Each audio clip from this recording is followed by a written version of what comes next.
Group 1, group 2, group 3, village secretary, SI, TET, diet set వంటి పోటీ పరీక్షలకు హాజరయ్యే విద్యార్థులకు స్వాగతం. జనరల్ సైన్స్ కింద రసాయన శాస్త్రము నుండి అడిగేటువంటి బిట్లను కొన్నిటిని ఈ సెషన్లో మనము తెలుసుకుందాం. మొదటగా హాస్యకర వాయువు లేదా నవ్వు పుట్టించే వాయువు లాఫింగ్ గ్యాస్ యొక్క ఫార్ములా ఏమిటి? నైట్రస్ ఆక్సైడును లాఫింగ్ గ్యాస్ హాస్యకర వాయువు అంటారు. దాని ఫార్ములా N2O. రెండవది బాష్పవాయువు లేదా ఏడిపించే వాయువు యొక్క పేరు ఏమిటి? దీనిని టియర్ గ్యాస్ అంటారు. క్లోరోపిక్రిన్ లేదా నైట్రోక్లోరోఫామ్ లేదా ట్రైక్లోరోనైట్రోమీథేన్ను బాష్పవాయువు అంటారు. దీని ఫార్ములా CCl3NO2.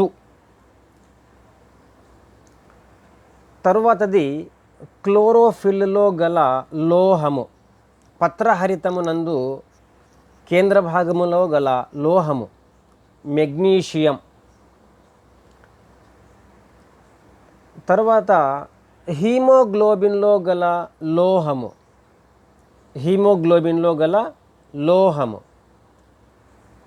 ఇనుము, ఐరన్. తర్వాత రసాయన రాజము, కింగ్ ఆఫ్ కెమికల్స్ ఏది? సాధారణంగా రసాయన రాజము అని సల్ఫ్యూరిక్ ఆమ్లాన్ని పిలుస్తారు. దాని ఫార్ములా H2SO4. నెక్స్ట్ లోహరాజము, కింగ్ ఆఫ్ మెటల్స్ యొక్క లాటిన్ పేరు ఏమిటి? గోల్డ్, బంగారమును కింగ్ ఆఫ్ మెటల్స్, లోహరాజము అంటారు. దాని లాటిన్ పేరు ఆరం. తర్వాత తుప్పును తొలగించుటకు ఉపయోగించు రసాయన పదార్థము, తుప్పు మరకలను తొలగించడానికి అమ్మోనియం ఆక్జలేట్ను ఉపయోగిస్తారు. బోరాక్స్ను కూడా ఉపయోగిస్తారు. తర్వాత ఏ రసాయనాన్ని ఎక్కువగా పీల్చితే ముక్కు నుండి రక్తం కారుతుంది? అమోనియం కార్బోనేట్ను ఎక్కువగా పీల్చితే ముక్కు నుండి రక్తం కారుతుంది. Ammonium carbonate NH4 taken twice CO3. Aqua regia అంటే ఏమిటి? దాని ప్రాముఖ్యత ఏమిటి? ఆక్వారీజియాను ద్రవరాజము అంటారు, కింగ్ ఆఫ్ లిక్విడ్స్ అంటారు. ఇది 1:3 నిష్పత్తిలో గాఢ నత్రిక్ ఆమ్లము మరియు గాఢ హైడ్రోక్లోరిక్ ఆమ్లాల మిశ్రమము. దీని ప్రాముఖ్యత ఏమంటే ఇందులో బంగారము కరుగుతుంది. వేరే ఏ ద్రావణిలలో కూడా బంగారము కరగదు. ఒక్క ఆక్వారీజియాలో మాత్రమే కరుగుతుంది. తర్వాత ఓజోన్ పొర ఏ ఆవరణంలో ఉంది? ఓజోన్ పొర ఏ ఆవరణంలో ఉంది? సో వాతావరణం యొక్క స్ట్రాటో ఆవరణంలో ఓజోన్ పొర ఉంది. నెక్స్ట్ గది ఉష్ణోగ్రత వద్ద ద్రవస్థితిలో ఉండే లోహము. గది ఉష్ణోగ్రత వద్ద లేదా సాధారణ ఉష్ణోగ్రత వద్ద ద్రవస్థితిలో ఉండే లోహము పాదరసము, మెర్క్యూరీ. దాని యొక్క సంకేతము Hg. మరి గది ఉష్ణోగ్రత వద్ద ద్రవస్థితిలో ఉండే అలోహము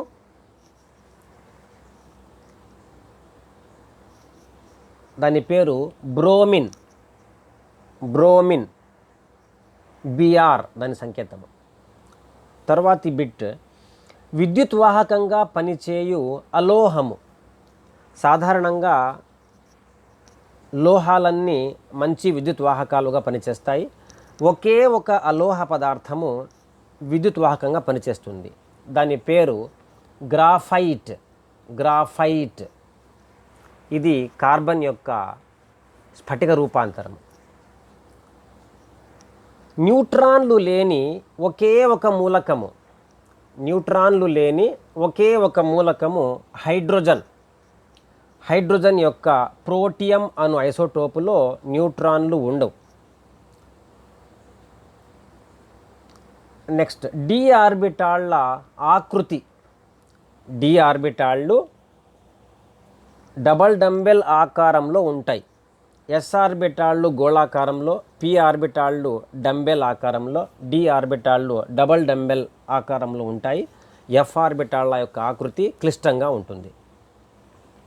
తరువాత అత్యధిక రుణ విద్యుదాత్మకత గల మూలకము ఏది?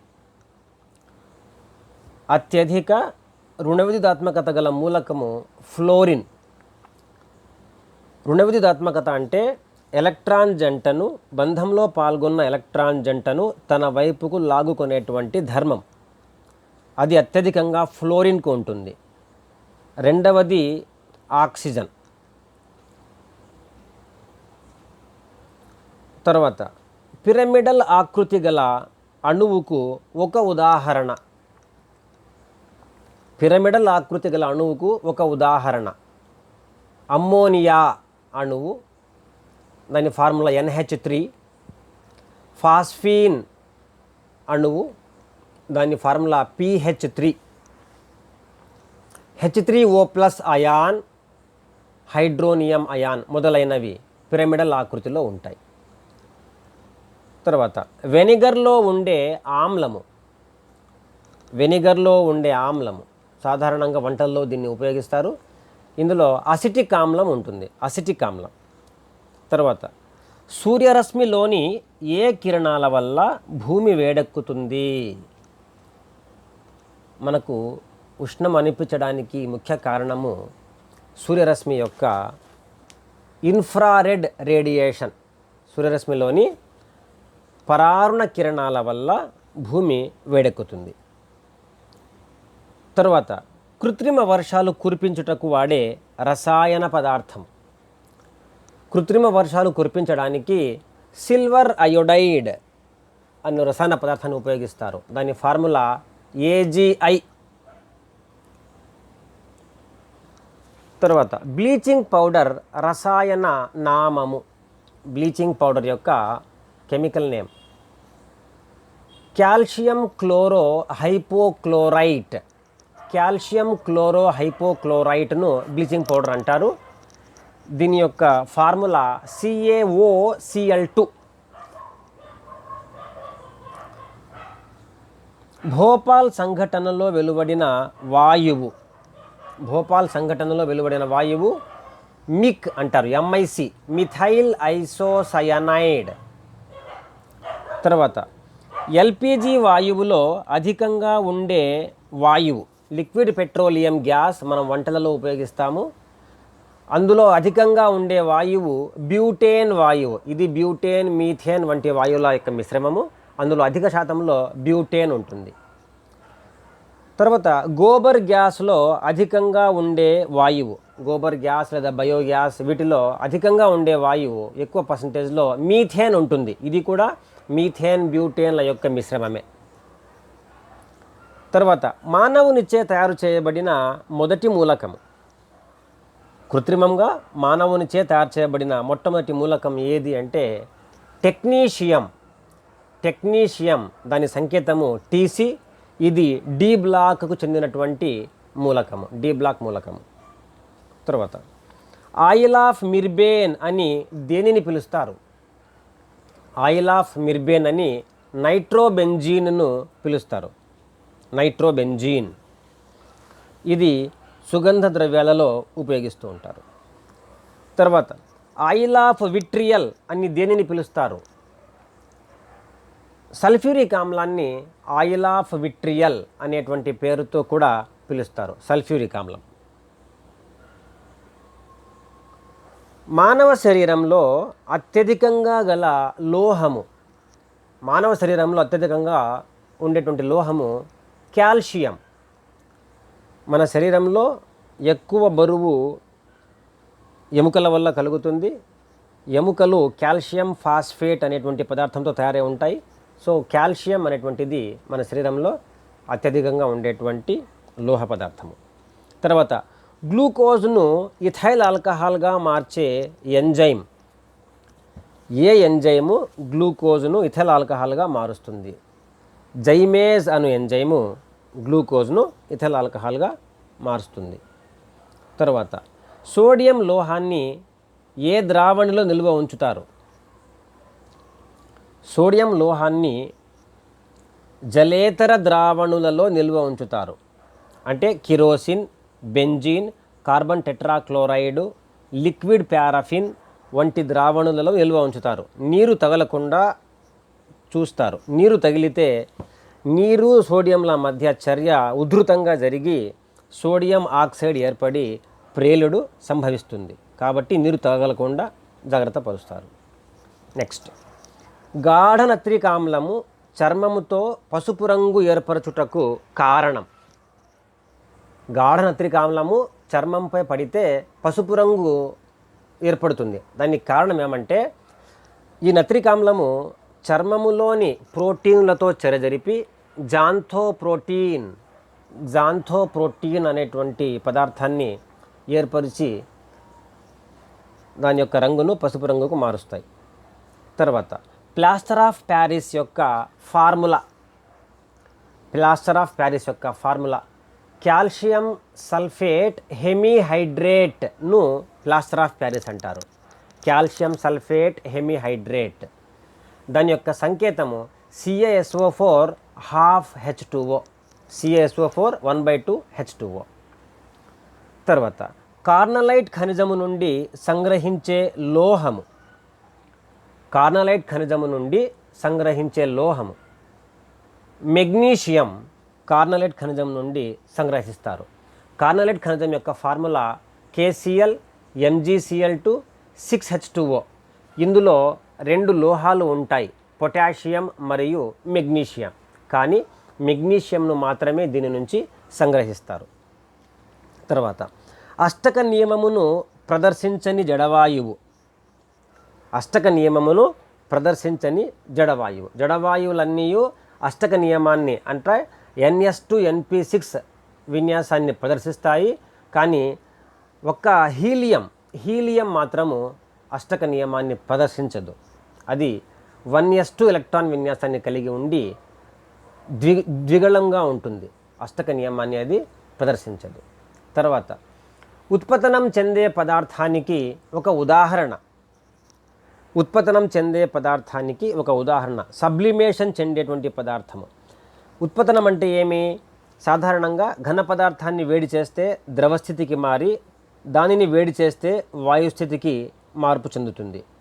కానీ కొన్ని పదార్థాలు ఘనస్థితిని కలిగి ఉండి వాటిని వేడి చేస్తే ఒకేసారి వాయు పదార్థాలుగా వాయుస్థితికి మార్పు చెందుతాయి. అటువంటి పదార్థాలను ఉత్పతనం చెందే పదార్థాలు, సబ్లైమ్ చెందేటువంటి పదార్థాలు అని చెప్పేసి అంటారు. వాటికి ఉదాహరణగా ammonium chloride, camphor కర్పూరము, iodine I2, కలరా ఉండలు, నాఫ్థలిన్ ఉండలు మొదలైనవి. తర్వాత ఘనస్థితిలో లభించే ఆమ్లమునకు ఒక ఉదాహరణ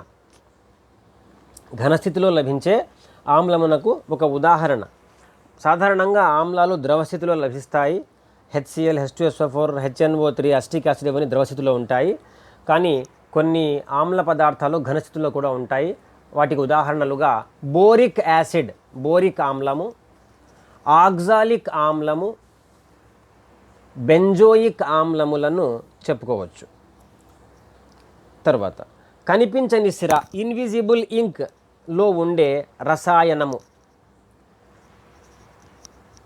కనిపించని సిర ఇన్విజిబుల్ ఇంక్లో ఉండే రసాయనము కోబాల్ట్ క్లోరైడ్. దీనితో పేపర్ మీద రాస్తే అక్షరాలు కనపడవు. దానిని వేడి చేసినా కానీ నీళ్ళతో కడిగినా కానీ మళ్ళీ ఏమి రాసినారో తెలుసుకోవచ్చు. తర్వాత పండ్లను కృత్రిమంగా పండించుటకు ఉపయోగించే వాయువు. పండ్లు కృత్రిమంగా పండించడానికి ఉపయోగించే వాయువు అసిటిలీన్.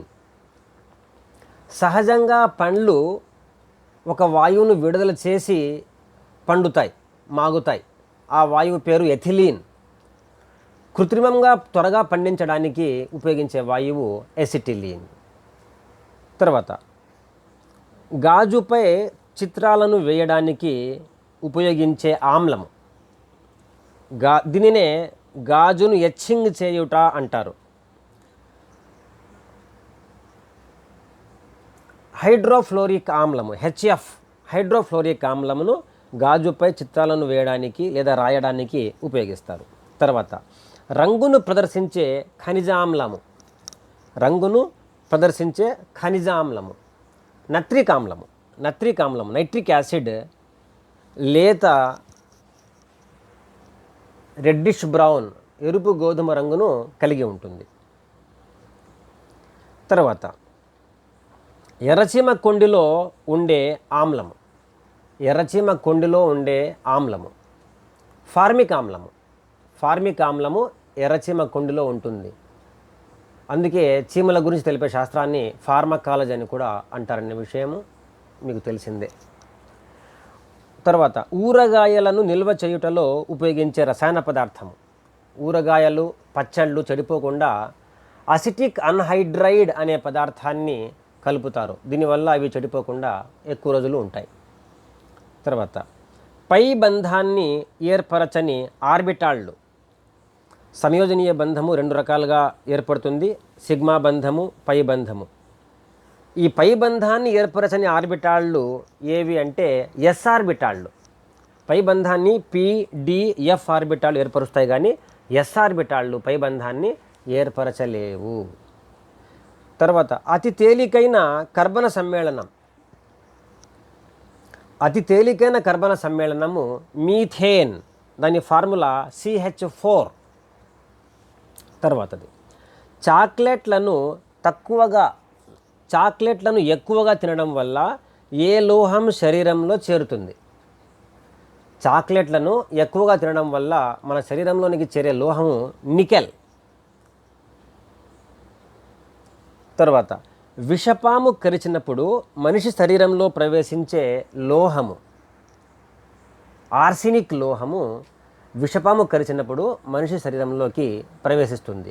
ఈ ఆర్సినిక్ లోహము ఎంజైములలో ఉండేటువంటి జింక్ను రీప్లేస్ చేసి ఆ స్థానాన్ని ఆక్రమించుకొని ఎంజైములను నిర్వీర్యం చేయడం వల్ల వెంటనే ఎంజైముల యొక్క చర్య ఆగిపోవడం వల్ల అనేక ప్రక్రియలు ఆగిపోయి మనిషి ప్రాణాపాయ స్థితిలోకి వెళ్ళిపోతాడు. తర్వాతది కృత్రిమ ముత్యాల తయారీలో ఉపయోగించే రసాయన పదార్థం. కృత్రిమ ముత్యాల తయారీలో ఉపయోగించే రసాయన పదార్థము బిస్మత్ ఆక్సీక్లోరైడ్. దీని ఫార్ములా BiOCl. తర్వాత యాంటీసెప్టిక్ టించర్లో ఉండే మూలకం. యాంటీసెప్టిక్ టించర్లో అయోడీన్ అనే మూలకం ఉంటుంది, అందుకే దానిని టించర్ అయోడీన్ అని కూడా పిలుస్తారు. తర్వాత లెడ్ పెన్సిళ్ళలోని లెడ్ శాతము ఎంత అంటే 0. దాన్ని లెడ్ పెన్సిల్ అని పిలుస్తారు, కానీ అందులో లెడ్ అనగా సీసం అనేటువంటిది ఎంత మాత్రం ఉండదు, 0. తర్వాత మినమేటా వ్యాధికి కారణమయ్యే లోహము. మినమేటా వ్యాధి ఏ లోహం వల్ల కలుగుతుంది అంటే మెర్క్యూరీ, పాదరసం, Hg వల్ల కలుగుతుంది. Thank you for your patient listening. All the best.